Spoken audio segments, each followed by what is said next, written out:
Assalamualaikum warahmatullahi wabarakatuh. Selamat datang di LTN Channel.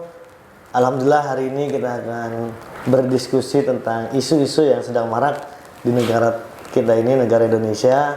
Dan kita pada hari ini sudah kedatangan tamu yang spesial untuk membahas isu-isu yang sedang hangat. Nah, ini alhamdulillah selamat datang kepada Bapak Ayi Nurdin. Nah, ini enaknya manggil Bapak apa Kang ini? Kalau atau Mas? Bapak itu kayak ketuaan banget. Oh iya, kayaknya masih muda gitu. Masih muda. Iya. Jadi Mas apa Kang atau AA ini yang enak ini? Kang aja dah. Kang ya. Ini di tengah kita ada Kang Ayi Nurdin. Beliau ini backgroundnya advokat, pengacara. Jadi ada hal menarik yang akan kita bahas terkait dunia hukum di negara kita. Yang marak-marak ini sekarang Kang Ayi ini lagi ada pembahasan yang sedang hangat di tengah masyarakat. Iya. Karena sekarang juga sudah masuk bulan Ramadan. Biasanya nih sebelum Ramadan atau sebelum Lebaran, mau itu ada COVID atau sebelum ada COVID itu marak terjadinya kriminalitas di negara kita. Itu. Nah, ini kira-kira efeknya apa? Penyebabnya apa terjadi banyak kriminalitas, terlebih sekarang ini kan isu tentang pembebasan narapidana itu juga lagi hangat. Nah, itu berpengaruh besar nggak terhadap angka kriminalitas menjelang Ramadan dan pada saat Ramadan ini kira-kira Pak? Baik, Bang Rizky. Ya, siap. Sahabat saya nih. Memang hari ini COVID itu membuat semua pusing ini. Karena nyaris terdampak. Ya. Dampaknya tidak hanya ke aspek kesehatan. Betul. Tapi juga ke masalah peribadahan. Kemudian juga ke pendidikan. Betul. Hampir semua aspek lah. Hampir semua aspek. Ekonomi termasuk apalagi juga barangkali ke aspek hukum, ke dunia hukum ketika salah satu ikhtiar pemerintah dalam rangka menanggulangi dan mengendalikan COVID, pemerintah kan menganjurkan untuk adanya kumpulan banyak. Iya. Kumpulan banyak. Menganjurkan untuk adanya kumpulan banyak. Untuk menghindari kumpulan banyak, kan gitu kan? Iya. Termasuk misalnya di lembaga pendidikan, lembaga-lembaga itu juga libur. Betul. Nah, termasuk barangkali kalau kita bicara tentang kerumunan, kumpulan banyak, lapas itu menjadi salah satu tempat yang di situ memang orang berkumpul banyak. Iya. Sehingga kalau kita amati berbagai kementerian itu kan melakukan lari cepat ini. Termasuk sepertinya Kementerian Hukum dan HAM juga tidak mau ketinggalan. Dia punya binaan yang di situ ada kerumunan juga. Ada kerumunan juga. Dalam hal ini adalah lapas. Nah, sampai hari ini kan kita sudah banyak info dari media. Ketika hari ini itu banyak lapas yang sudah dibebaskan. Yang sudah dibebaskan atau yang dilepaskan lah.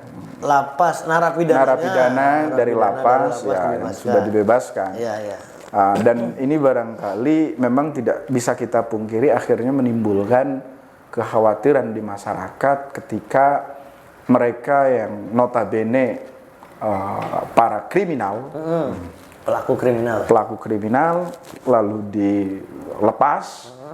Nah, dengan dilepas ini kan sebetulnya seberapa bisa dikontrol oleh pemerintah, seberapa bisa diawasi oleh pemerintah, yang pada akhirnya sulit kita untuk menghindari ketika hari ini di medsos banyak kriminal itu agak naik. Angka kriminal agak naik, begal di sana sini, nyolong motor di sana sini. Yang masyarakat kan akhirnya juga meski bisa saja betul itu dilakukan oleh mereka, dan berita juga memang banyak yang mengatakan bahwa pelakunya itu kan banyak orang yang sudah dilepas lalu melakukan. Polisi beberapa kali lagi kan menangkap itu narapidana yang udah dibebasin. Nah, biasanya akhirnya mereka melakukan lagi. Ada yang kemudian mereka jual ganja, ada yang kemudian ketangkep nyolong motor, ngebegal dan segala macam. Nah, Ini barangkali pelepasan atau melepaskannya para narapidana dari lapas ini bagian dari ikhtiar dari Kemenkumham untuk melepas. Tapi berarti gini, kalau dari pandangan hukum gitu, kira-kira ada yang salah nggak dari proses melepas narapidana sampai akhirnya mereka kembali ke masyarakat dengan istilah asimilasi atau apalah dari aspek hukum yang sekiranya bisa menjadi payung hukum untuk mereka bebas, itu ada hal yang keliru nggak di situ sebenarnya, Pak? Pertama, kalau kita lihat Kementerian Hukum HAM itu kan mengeluarkan Permenkumham nomor 10 tahun 2020 betul, terkait dengan pengeluaran dan pembebasan narapidana anak melalui asimilasi dan integrasi gitu, dalam rangka, memang di situ langsung spesifik dalam asimilasi dan integrasi dalam rangka penanggulangan pengendalian COVID-19. Artinya memang pemerintah secara atau Kemenkumham hari ini memang secara khusus mengeluarkan produk hukum itu yang kemudian menjadi dasar para napi itu bisa dibebaskan. Tapi sebetulnya kalau kita amati bahwa asimilasi kemudian integrasi dalam bentuk cuti bersyarat, pembebasan bersyarat, itu bukan sesuatu yang baru sebetulnya, bukan sesuatu yang baru. Emang sudah ada. Dan memang sudah ada. Cuman mungkin hadirnya COVID ini menjadikan Kemenkumham secara khusus menjadikan dua hal itu menjadi salah satu ikhtiar dari pemerintah untuk penanggulangan khususnya di lapas narapidana untuk dengan asimilasi dan integrasi. Kembali ke tadi, berarti sebenarnya nggak ada hal yang dilanggar dari aspek hukum di sini. Tidak. Pertama sebetulnya Permen itu ya payung hukum. Payung hukumnya. Ya. Payung hukum, tetapi bahwa sebetulnya produk hukum ini sebetulnya bukan sesuatu yang baru. Asimilasi itu sebetulnya bukan hal yang karena COVID lalu ada asimilasi, bukan. Betul. Karena COVID ini lalu ada integrasi, bukan.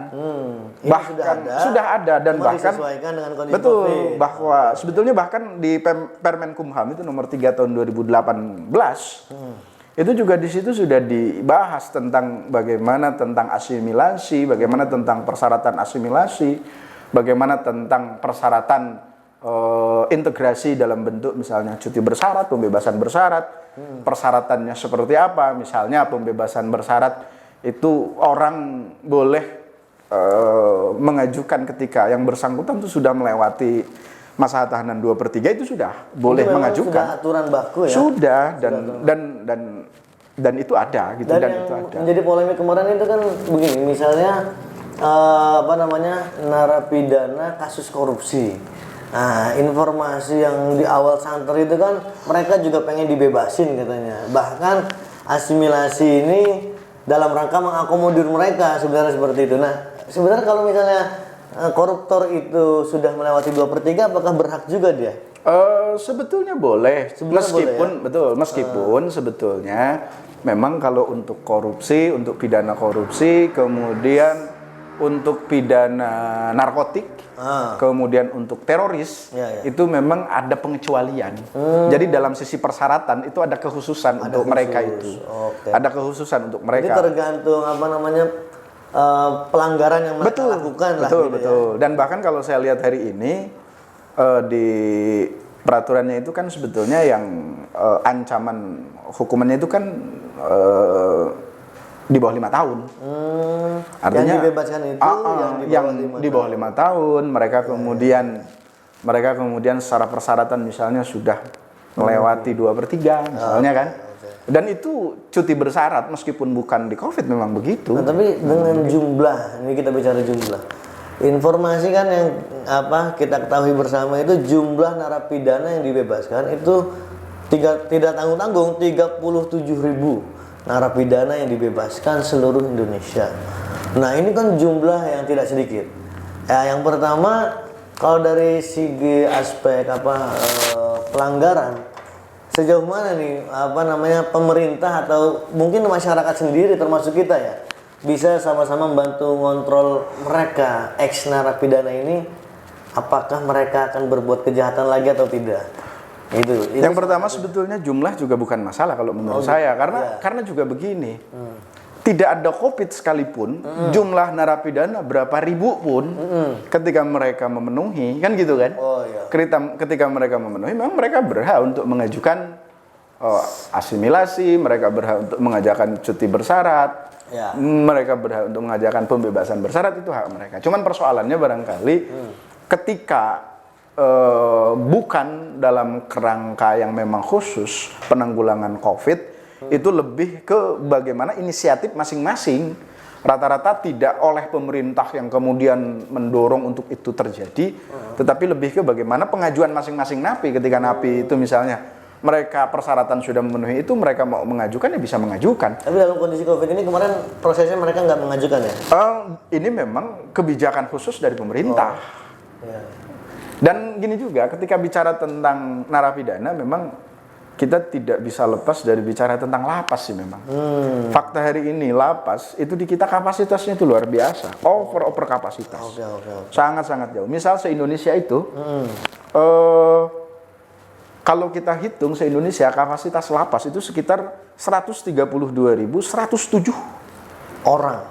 Iya, kapasitasnya ya. Kapasitasnya 100. Cuman 132. 132.000. 132 ribuan. Gitu. Sedangkan sementara hari ini yang menghuni lapas se-Indonesia itu sekitar 237. 237. Harusnya 130. Iya, harus 32. Dua kali lipat lah ya. 2 kali lipat. Berarti, itu pun kalau asumsinya merata ya. Karena boleh jadi ada yang numpuk, karena boleh jadi betul di daerah-daerah tertentu, kalau boleh jadi di daerah-daerah tertentu yang angka kriminalnya tinggi, itu bisa jadi misalnya tidak merata 2 kali lipat, boleh jadi 3 kali lipat. Misalnya begitu.